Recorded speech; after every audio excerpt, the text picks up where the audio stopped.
to Molly's Maths. It's the 25th of January. I've got my music on. Have you got yours on? You settled in for some Molly's Maths? Without further ado, it's a sunny day out there. Let's move on to question one.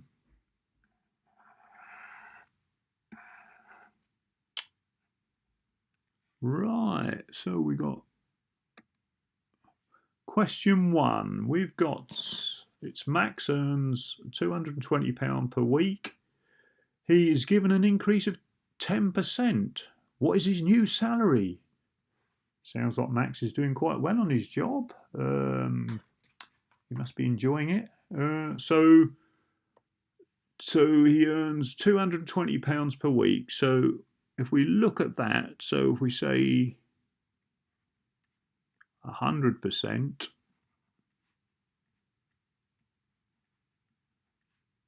equals 220. So 10% is going to be 10 times smaller. So 10% is going to be £22.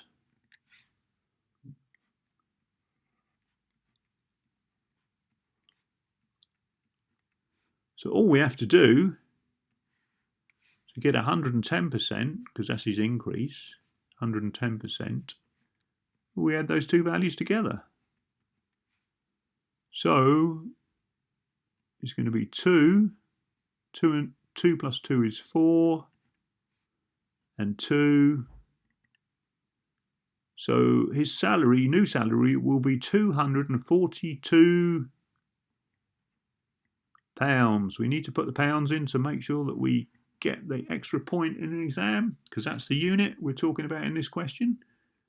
Max is doing well at his job. Let's move on to question two. Question two. Twice as many boys or males study French than girls. The total number of students is 50. So that's 50 altogether. Find the missing numbers. So we've got French male boys, 14.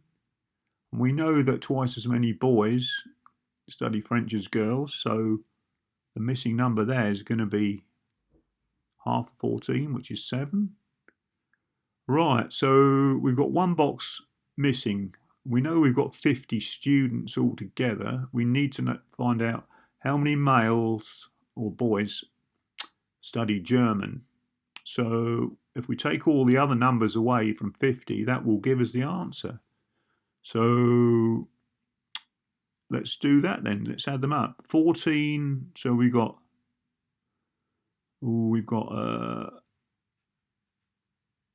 14 plus 7 plus 8. What does that equal? That equals 29. So what we've got to do is if we say everybody, all the students, which is 50, take away the 29, that should give us the answer. And the answer is 21. So let's pop that in the box there. There you go. And if you add those up, 14 and 21 is 35 plus 7 will make you 42, plus 8 makes you 50. So there's your check. And that adds up to 50, which is all the students. How's that sound, guys? Let's move on to question 3. Question 3. Right, we're given an example of a multiplication. 15 times 34 equals 510. So the question is, use that information to work out 150 times 34. Well, 150 times 34 is going to be is basically 10 times bigger than 15. So it would be 510 times 10, which equals 5,100. Right, so the next one is 30 times 34. Well, originally we had 15 times 34. So 30 is twice as many as 15. So all we need to do is take that 510 and times that by 2. And that will give us 1,020. Now the last one, we've got 0.5 times 34. So that is, it's 10 times smaller than 15 times 34. So basically, we got the 510. If we divide that by 10, that will give us the answer. And if you divide something by 10, you just move the decimal place one place from left to right. So you go like that and put the full point, put the decimal place in there. So the answer to that is going to be 5 and 1, 51. Not bingo, it's 51. How's that sound to you guys? Let's move on to question 4. I'm really enjoying my music today. Right, question 4 is draw the top or plan view. I've looked at this again and it can be quite confusing, 3D illustrations for some people.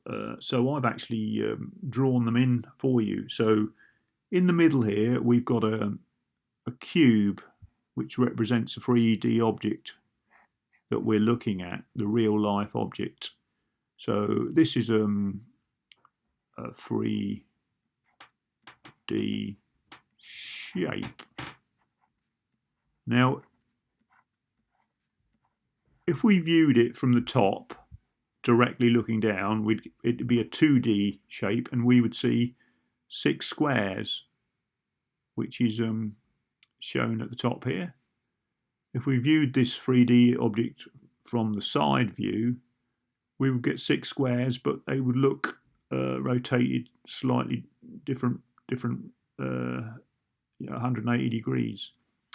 And if we looked at from the front, we'd see 8 squares with 1 missing.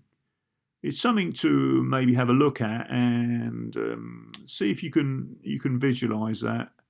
Something you need maybe to practice with the 3D shapes and the top elevation, side elevation, front elevation. It's looking at a 3D shape in a 2D vision. Let's move on to question 5. Question 5. Oh, it'll look like I've left the answer in here to one of them. Let's rub that answer out and we'll go through it again. So basically, simplifying, we've got algebra. So what we need to do with algebra is basically you add like for like or take like for like away. You can only add like for like. So when we've got in the top one here, we've got 7w minus 2w. As they're both w's, 7 minus 2 is going to give you 5.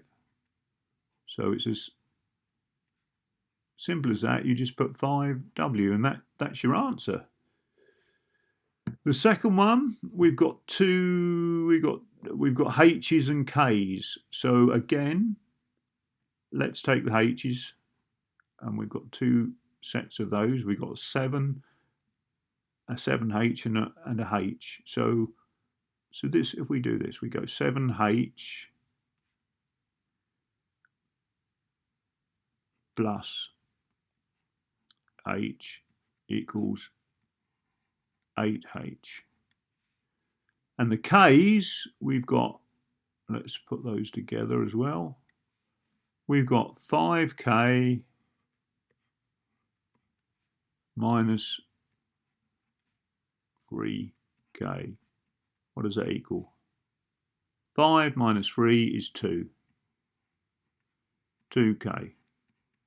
So if we add those two expressions together, we've got 8h plus 2k. So that's the answer, 8h plus 2k. So it's basically just follow the rules, like for like, can be added or taken away or multiplied or divided. And then you just you add them together at the end. That's it, really. That's it for today for Molly's Maths. I hope you've enjoyed it, and we'll see you again very soon. Goodbye from me.